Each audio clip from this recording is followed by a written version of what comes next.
Hello everyone, welcome. Today we are talking about one of the key aspects of modern academic librarianship, teaching. Not teaching in the abstract, but the concrete practice of designing and delivering instruction that helps students become better thinkers, researchers, and evaluators of information. The title of this lecture is The Librarian as Teacher, Instructional Design and Pedagogy for Academic Libraries. And that framing is intentional. We are not just talking about showing students how to use a database. We are talking about the full arc from one-shot sessions to a semester-long embedded instruction, from ACRL Framework to backward design, from active learning to assessment. So by the end of today's lecture, you should have a much clearer picture of what it actually means to be an instructional librarian and what tools and theories support that work. The subtitle mentions evidence-based library instruction, and I want you to hold on to that phrase. Everything we discuss today, the models, the frameworks, the strategies, is grounded in a body of research. This isn't an opinion, it's practice informed by evidence, and that matters when you are trying to justify your role to a provost, to a department chair, or even a skeptical colleague. Now let's start with some history, because understanding where we have been helps explain where we are now. In the 1970s and 80s, library instruction meant bibliographic instruction, or BI, as it was called. Librarians gave orientations, walked students through card catalogs and print indexes, and led library tours. The goal was mostly navigational. Here's where the reference section is. Here's how you look up something in the Reader's Guide to Periodical Literature. It was necessary work, but it was fundamentally about the physical space and the tools. By the 1990s and 2000s, the concept of information literacy started to take hold. The big landmark here is the ACRL's Information Literacy Competency Standards for Higher Education that was published in 2000. These standards gave us skill-based checklist-style approach. Students should be able to determine the extent of information needed, access it effectively, evaluate it critically, and use it ethically, and so on. It was a progress. It moved us beyond just here's where the books are toward here's how to think about information. But it was still very prescriptive. Check the box and move on. But in the 2000s, the field shifted again. Threshold concepts like this idea from the education theory that certain ideas are transformative, and once you grasp them, you can't ungrasp them. That started influencing the conversation. That led directly to the ACRL Framework for Information Literacy for Higher Education that was adopted in 2015. We will talk about that in a few minutes. And today, we are in an era of framework-based, discipline-specific, pedagogically intentional instruction. Librarians are increasingly applying critical and equity lenses to their teaching, asking not just can students find these sources, but can students interrogate the system that produce and privilege certain kind of knowledge. That's a massive evolution in 50 years. So why does the evolution matter? 4 reasons stand out. First, accreditation. Regional accredited bodies like Middle States Commission on Higher Education, HLC, Southern Association of Colleges and Schools Commission on Colleges now expect documented, outcomes-driven information literacy being integrated across the curriculum. And this isn't optional anymore. If your institution is going through accreditation, the library's instruction program is part of that evidence. Second, student populations have changed dramatically. More first-generation students, more students who are digital natives but not necessarily digitally literate, more diverse epistemological backgrounds. One size fits all for all approach to teaching, that kind of research doesn't work anymore when your students bring fundamentally different relationships with information into the classroom. Third, the information environment itself has exploded. Misinformation, disinformation, algorithmically curated feeds, generative AI, all of these means students need educators who can help them navigate complexity, not just resource guides who point them to the right database. Fourth, institutions are starting to recognize librarians as co-educators, not support staff. That's a status shift. And it matters for everything from faculty governance to tenure and promotion. Now, here's the uncomfortable part. Many instruction librarians don't initially see themselves as teachers.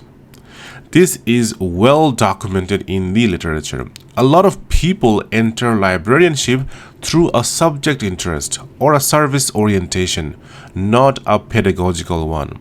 And critically, fewer than half of ALA accredited MLIS programs require a course on instruction or pedagogy. So, most instruction librarians learn to teach on the job, through trial and errors, through professional development, through watching colleagues.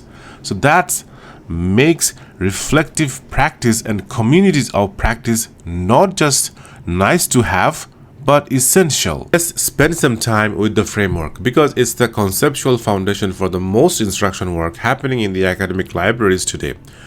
It was adopted in 2015. This framework replaced the standards with something fundamentally different. The standards were a checklist, skills you could teach and assess in a sequence. But the framework is built on threshold concepts, ideas that are transformative, often troublesome to grasp, and irreversible once understood.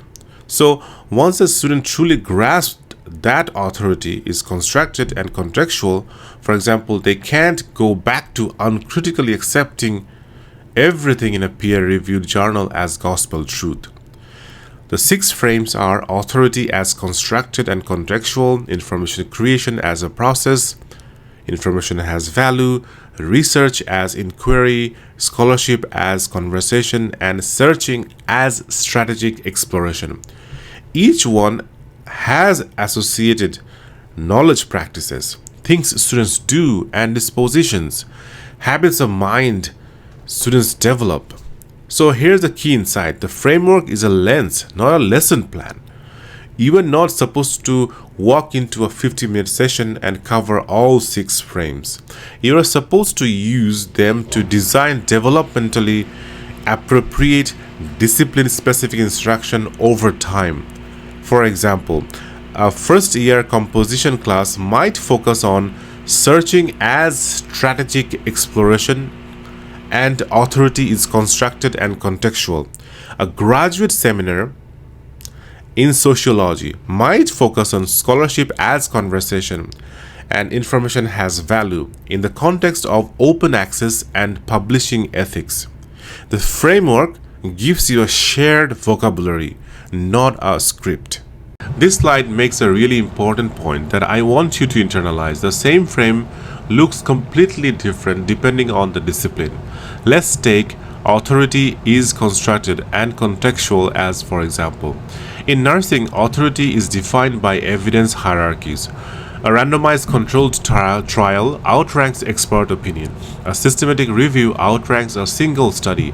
Students learn to interrogate study design, sample size, and peer reviews rigor as markers for credibility. Authority here is structured, ranked, and relatively stable. In art history, for example, authority is contextual and contested. A catalog raisonné, a curator's provenance note, and a post-colonial scholar's reinterpretation of a colonial work will all carry different weight depending on the question you're asking. Students have to navigate whose voice is centered in the conversation and why. Authority here is fluid, political, and debatable. In law, authority is hierarchical and jurisdictional. A ruling from the Supreme Court is binding precedent. A ruling from a district court in another circuit is merely persuasive. Students must understand the legal system's structural hierarchy to evaluate sources correctly. Authority here is codified and institutional. So the same frame, three completely different applications. This is why the framework works. It's flexible enough to be meaningful across disciplines, but it requires interpretation. And that interpretation is part of the librarian's intellectual work. You are not just delivering the content, you are translating a conceptual framework into disciplinary practice. Now we pivot from what to teach to how to design it. This section is the methodological heart of the lecture. The central claim here is very simple, but it is very important. Effective library instruction is not just improvised, it is designed. That sounds obvious, but in practice, a lot of the library instruction happens reactively. A faculty member, for example, emails you on a Friday asking you to come to their Monday class. You pull together some slides, demo a database, and hope for the best. Instructional design models gives you a structured way to approach this, even those rushed situations. We are going to take a look at three models: ADDIE, backward design, and rapid prototyping. Each serves a different context. ADDIE, for example, is a comprehensive and cyclical model. It's great for course level design with lead time. Backward design is outcome-based first and session-focused. It is ideal for one-shots tied to a specific assignment. Rapid prototyping, however, is iterative and fast. It is your go-to when you are building something new under time pressure. So, understanding when to use each one is just as important as understanding the models themselves. ADDIE stands for Analyze, Design, Develop, Implement, Evaluate, and it's probably the most widely referenced instructional design model in library literature. Analyze. Who are the learners? What do they already know? What does the faculty member expect from this session? What are the institutional constraints? Room setup, technology, time. This is where you do your homework before you design anything. Let's talk about design. Now you define learning outcomes. Choose your instructional strategies. Select your assessment methods and decide how to sequence content. This is the blueprint phase. Develop. Build the actual materials, that is slides, worksheets, LibGuides, polling questions, activity instructions, whatever you need. Implement. Deliver the instruction and stay responsive. If students are confused, pivot. No lesson plan survives contact with a live classroom unchanged. Evaluate. Gather data, formative and summative, and use what you learn to refine the next iteration. Here's a concrete example on the slide. Imagine you have been doing a passive database demonstrations for years. You click through EBSCO, show students the limiters, and hope they would remember. If you apply ADDIE's analysis phase seriously, you might discover that students' actual problem isn't navigating the database interface. It's generating effective keywords in the first place. That insight completely reframes your design phase. Instead of a demo, you design a keyword brainstorming activity. The model forced you to diagnose before prescribing. And remember, ADDIE is cyclical, not strictly linear. Evaluation feeds back into analysis. You refine and improve continuously. Backward design comes from Grant Wiggins and J. McTighe's understanding by design, and it's arguably the most practical model for instruction librarians, especially in one-shot contexts. The idea is elegantly simple. Instead of starting with content, what should I show them? You start with outcomes. This process has 3 stages, and you work backward. Stage 1 is identifying desired results. What are the learning outcomes? What enduring understandings should students leave with? Not I should show them JSTOR, but students will be able to construct a search strategy that retrieves discipline-relevant sources. Stage 2, determination of acceptable evidences. How will you know students met the outcomes? Maybe it's the search log they complete during the class, an exit ticket where they write their refined search strategy, or an annotated bibliography you co-assess with the faculty member. You design the assessment before you design activities. Stage 3 is planning learning experiences. Only now do you choose activities, resources, and instructional sequence. And you choose them because they build toward the evidence you define in stage 2.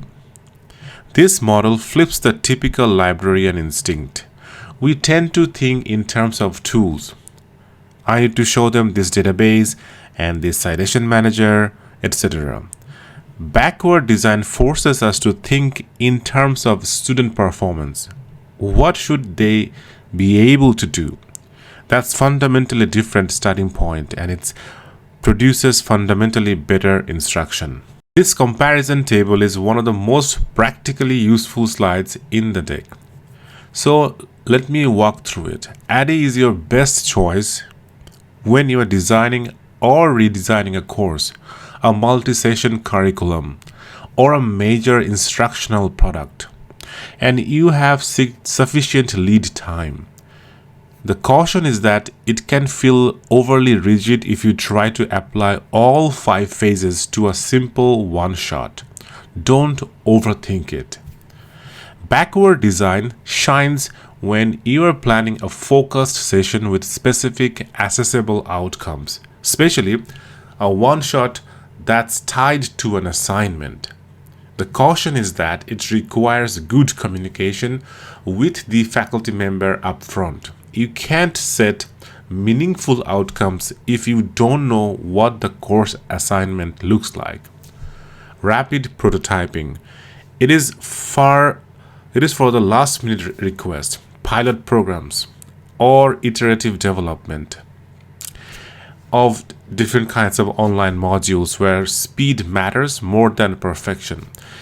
The risk is skipping evaluation entirely. Even a 2-question exit survey is better than nothing. And then there are models like ARCs, attention, relevance, confidence, and satisfaction, for when students' motivation is the primary barrier, and the ADDIE model for detailed student or system-level instructional analysis. These are less commonly used in day-to-day library instruction, but they are worth knowing as part of the broader instructional design landscape. The key takeaway is here: no single model fits every context. Your job is to match the model to your situation. Learning outcomes are where instructional design becomes tangible. They are the bridge between your framework-informed goals and what actually happens in the classroom. We ground our outcomes in the Bloom's revised taxonomy, that is, the hierarchy of cognitive process from remember, that is defining, listing, and recalling, up through the understanding, applying, analyzing, evaluating, and creating. The key insight is that your verb choice determines the measurability. If your outcomes uses a verb like understand or appreciate, you can't observe or measure it. How do you know if someone understands? You need to see them do something. Look at the weak versus strong comparison on the slide. Students will understand how to use the library. That's unmeasurable, vague, and has no context. Now compare that with the students will construct a search strategy using Boolean operators to retrieve relevant sources in a discipline-specific database. That's observable, measurable, and appropriately scoped. And scope matters enormously. A common mistake, especially for new instruction librarians, is writing outcomes appropriate for a semester when you have 50 minutes. Be ruthlessly realistic about what students can actually accomplish in your time frame. 2 or 3 well-scoped outcomes for a one-shot better than 6 aspirational ones you will never get to. The one-shot is the workhorse of academic library instruction, and it's also one of the most constrained teaching formats in all higher education. Let's be honest about the constraints before we walk through the strategies. You typically have 50 to 75 minutes. You have no control over when in the semester the session happens. Sometimes it's week 2 before students have an assignment. Sometimes it's week 12 when they have already muddled through on their own. Faculty buy-ins is variable. Some professors stay and participate, others treat it as a free period and leave. You have no prior relationship with the students, no access to gradebook, which makes meaningful assessment extremely difficult. So, what actually works within these constraints? Pre-session communication with the faculty member is critical. You need to know what the assignment is, align your outcomes to it. Flipped approaches can reclaim class time. Have students watch a short video or complete a module before the session so you can skip the basics, focus on the application. Replace passive click-through demonstration with active searching exercises where students are doing the work, not watching you do it. And build in post-session touchpoints, an embedded guideline, LibGuides, a follow-up email offering research consultations, etc., etc. Now, scholarly critics, some researchers, Pedagogy, Brecher, Cook, and others, they argue that the one-shot is structurally flawed, too brief, too deconstructionalized, and too dependent on faculty cooperation to produce durable learning. The proponents of embedded librarianship and curricular design and integration argue those models produce measurably better outcomes. And honestly, both can be true simultaneously. The one-shot isn't going away tomorrow. So we need to teach well within it while also advocating for deeper integration. We have talked about design models. Now let's talk about the pedagogical principles that make instruction actually effective, the why behind the techniques. Active learning is the big one. The research is clear. Students learn more when they are doing something, processing, applying, and discussing, than when they are passively listening. Think pair share, jigsaw activities, collaborative searching, exercising. These aren't gimmicks. They are evidence-based strategies for increasing retention and engagement. When a student searches the database themselves and runs into a problem, that problem becomes a learning moment in a way that watching you search never will. Constructivism tells us the students don't arrive as blank slates. They have prior beliefs about research, about what counts as good source, about how information works. So if you don't surface those beliefs, your instruction may bounce right off. A quick warm-up questions: where's the first place you go when you start researching a topic? This activates prior knowledge and gives you diagnostic information at the same time. Scaffolding: it means sequencing from simple to complex. Teach keyword generation before database selection. Teach Boolean logic before advanced limiters. Don't dump everything at once. Then there is universal design for learning. It reminds us to offer multiple means of engagement, representation, and expression. Not everyone learns the same way. Not everyone enters with the same access, background, or comfort level. Built-in options. The concrete examples on the slide: a source evaluation gallery work, a shared Google Doc exercise, a bad search versus good search comparison are all things you can implement in your next session. They're simple, they work, and they're grounded in solid pedagogy. This section pushes us beyond technique and into philosophy, and it's some of the most important intellectual work happening in the library instruction right now. Critical information literacy draws on Paulo Freire's critical pedagogy, the idea that education is never neutral. When we teach students to navigate information systems without asking them to question those systems, we are implicitly endorsing them the status quo, and the status quo is not neutral. Consider who produces knowledge and who gets excluded. Peer review, citation networks, database indexing, all of these privilege certain voices and marginalize others. When a student searches a database and only finds articles by scholars at well-funded Western universities, that's not just a search result. That's a reflection of global knowledge inequities. Students should learn to notice that. Consider algorithmic and structural bias. Relevance ranking isn't objective, it's engineered. Library of Congress subject headings have a well-documented history of reflecting and reinforcing biases. When students search for topics related to race, gender, disability, or indigenous communities, the tools themselves shape what they find and don't find. Consider the political economy of scholarly publishing. Who owns the journal? Who pays for the access? The serials crisis, the predatory publishing, open access, these aren't separate from information literacy. These are information literacy issues. Following Yemen Tewel's research, critical information literacy asks the librarian to create classroom conditions where students question systems rather than simply comply with them. And crucially, this doesn't mean abandoning practical skills. Students still need to find sources, evaluate them, and cite them properly. But critical information literacy adds a layer. They also learn to ask why the system works the way it does and who benefits. Assessment is where instruction proves its value and where many librarians feel least confident. Let's break that into manageable pieces. First is formative assessment. It happens during the instruction.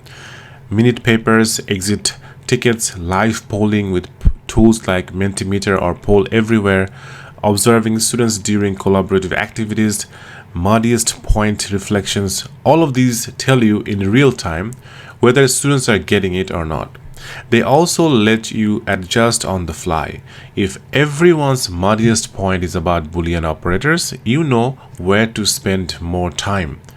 Then there is summative assessment.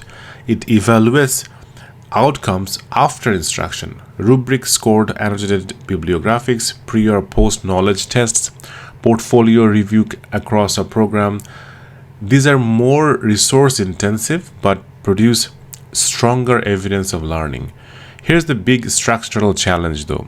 Instruction librarians typically have no gradebook.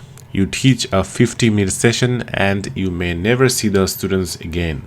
You can't assign homework, you can't require a follow-up. This makes summative assessment in the one-shot context genuinely difficult. Workarounds for this include partnering with the faculty to share assignment rubric, embedding brief surveys in LibGuides, and using standardized tools like ACRL's project outcome for academic libraries.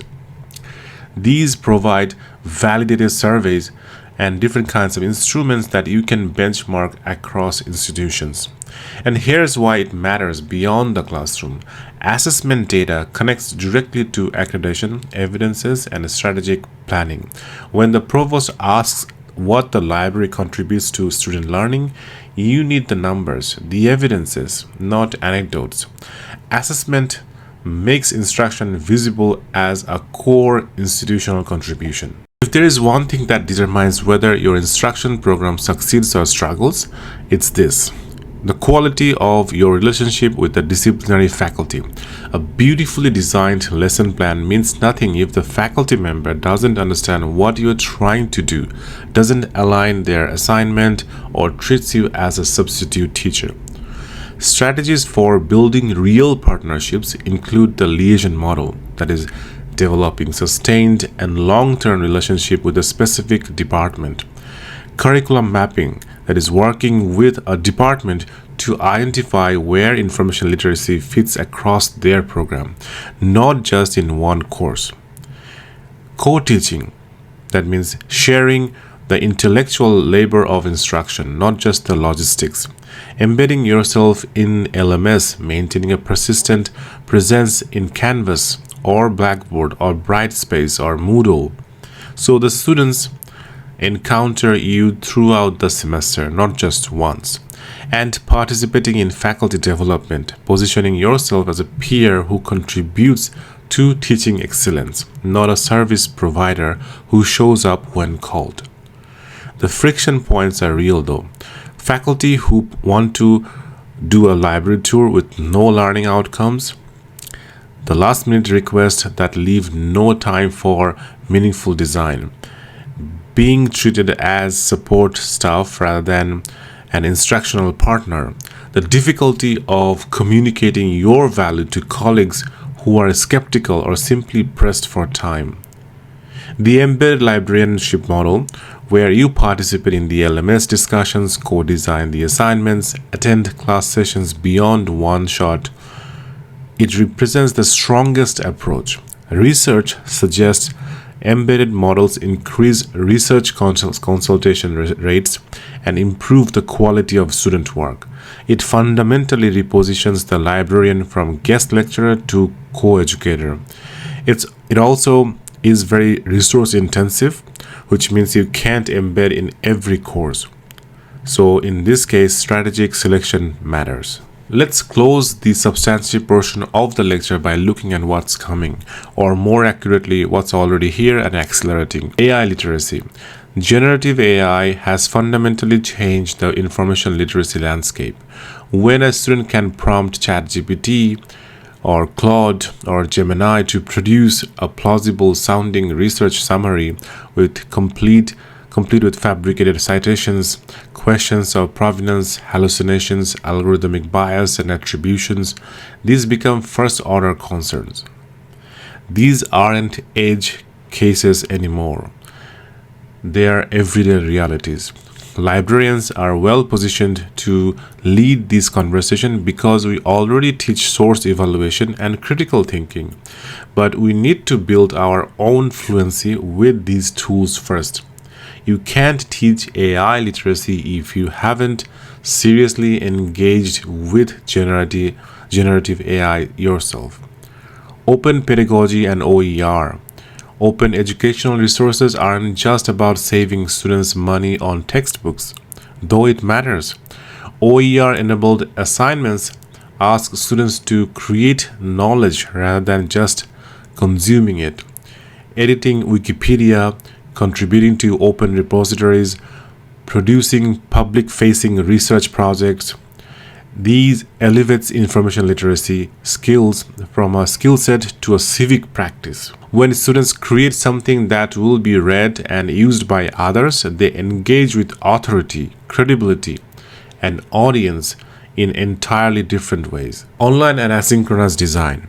The pandemic forced a massive pivot to online instruction, and many of those changes are permanent. Librarians now need fluency with asynchronous formats, LibGuides, video tutorials, self-paced modules with LMS, and the active learning principles we discussed earlier still apply. The design challenge is translating them into non-asynchronous environments where you can't read the room or pivot in real time. Let me leave you with 6 takeaways that capture the core of everything we have covered today. 1. Own the teacher identity. Most librarians develop it through practice, not in the abstract. Seek professional development, peer observation, and reflective communities. Teaching gets better when you treat it as a craft that improves over time. Number 2, use the framework as a lens, not a checklist. It's a conceptual tool for designing discipline-specific, developmentally appropriate instruction over time. Don't try to cover all 6 frames in one session. 3. Design intentionally. Whether you use ADDIE, backward design, or rapid prototyping, all effective instruction starts with outcomes. The question is always what students should be able to do. 4. Invest in faculty partnerships. The one-shot's effectiveness is largely determined by the quality of librarianship and the faculty relationship. Build relationships early, communicate early, and position yourself as a co-educator. Number 5, teach students to interrogate, not just navigate. Practical skills and critical perspective aren't in competition. The most powerful information literacy instruction develops both at the same time. Number 6, stay ahead of the horizon. AI literacy, open pedagogy, and asynchronous design are not future concerns, they are present demands. The instruction librarian role will continue to expand. Our participation has to expand with it.